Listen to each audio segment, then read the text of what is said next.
Exercise 2.2 का first का second sum solve करेंगे हम। सेम जैसे हमने फर्स्ट सम सॉल्व किया था कि पहले इस पॉलिनोमियल के ज़ीरोज़ फाइंड आउट करेंगे, देन उसके बाद हमें वेरिफिकेशन करनी है ज़ीरोज़ और कोफिशिएंट में जो भी उसका रिलेशनशिप है। ठीक है, तो फर्स्ट ऑफ ऑल हम क्या करेंगे, इसके ज़ीरोज़ फाइंड आउट करेंगे। ज़ीरोज़ के लिए सबसे पहले हमें फैक्टराइज करना है। तो फैक्टराइज के लिए हमें तो फैक्टर्स ढूंढने पड़ेंगे ना कि कौन कौन से हैं। अब देखो 4 को 1 के साथ मल्टीप्लाई करेंगे तो हमारे पास क्या आएगा, 4। तो हमें प्लस या माइनस करने पर, मैंने आपको बताया था कि ऐसे दो नंबर्स चूज़ करने हैं जिनको मल्टीप्लाई करने पर हमारे पास थर्ड टर्म आए। अब थर्ड टर्म हमारे पास कौन सी है, 4। तो हमें ऐसे फैक्टर्स लेने हैं जो हमारे पास मल्टीप्लाई करने पर 4 आए और प्लस या माइनस करने पर सेकेंड टर्म आए, और सेकेंड टर्म है कौन, 4। अब ऐसे कौन से फैक्टर्स हो सकते हैं, देखो सबसे पहले आप इसके फैक्टर्स देख लो, 4 1 ज़र 4 और 2 2 ज़र 4। 4 को मल्टीप्लाई, देखो अगर तो मैं 4 को 1 के साथ मल्टीप्लाई करती हूँ 4 तो आ ही जाएगा, 2 को 2 के साथ मल्टीप्लाई करूँगी तब भी 4 आ जाएगा।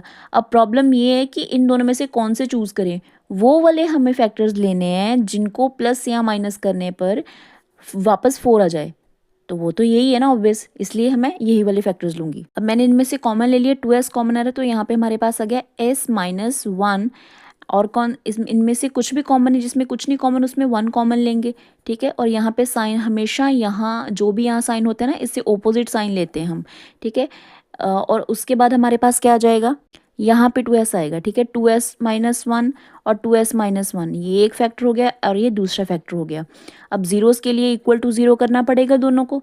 ठीक है, अब देखो दो फैक्टर, दो ज़ीरोज़ आ गए ना, 1/2 एंड 1/2। अब हमें करनी है इसकी वेरिफिकेशन। वेरिफिकेशन के लिए फिर से जो हमने फॉर्मूला यूज़ किया था, sum of zeros and product of zeros वाला। ठीक है, सम ऑफ ज़ीरोज़ हमारे क्या है, ये इसको अल्फ़ा मान लिया था हमने, बीटा माना था। ठीक है, तो अल्फ़ा प्लस बीटा देखते हैं किसके इक्वल आना चाहिए, -b/a के, ही फॉर्मूला है ना हमारा। तो इसकी वैल्यू कितनी है, 1/2, और बीटा की भी वैल्यू कितनी है, 1/2। जब हम इसको सॉल्व करेंगे 1 + 1 2/2 और कैंसिल होकर कितना आ गया आंसर, 1। अब चेक करेंगे कि ये सही है। बी क्या होता है हमारा, बी होता है हमारा एक्स का कोफिशिएंट, माइनस बी आएगी साथ में, वो तो लगाऊंगी मैं।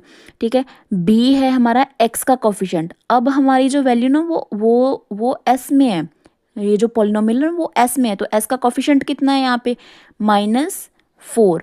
और ए क्या होता है, एक्स स्केयर का कोफिशिएंट, यानी कि एस स्केयर का कोफिशिएंट। माइनस के साथ माइनस कैंसिल, 4 से 4 कैंसिल, और कितना आ गया, 1। ये दोनों सेम सेम आ गए, तो ये वेरीफाई हो गया। अब हम product of zeros find out करेंगे। किसके इक्वल होता है product of zero, alpha into beta c/a के। वैल्यू पुट करेंगे, मेरे पास वैल्यू आ गई -1/4। अब देखेंगे कि ये इसके इक्वल आ रहा है कि नहीं।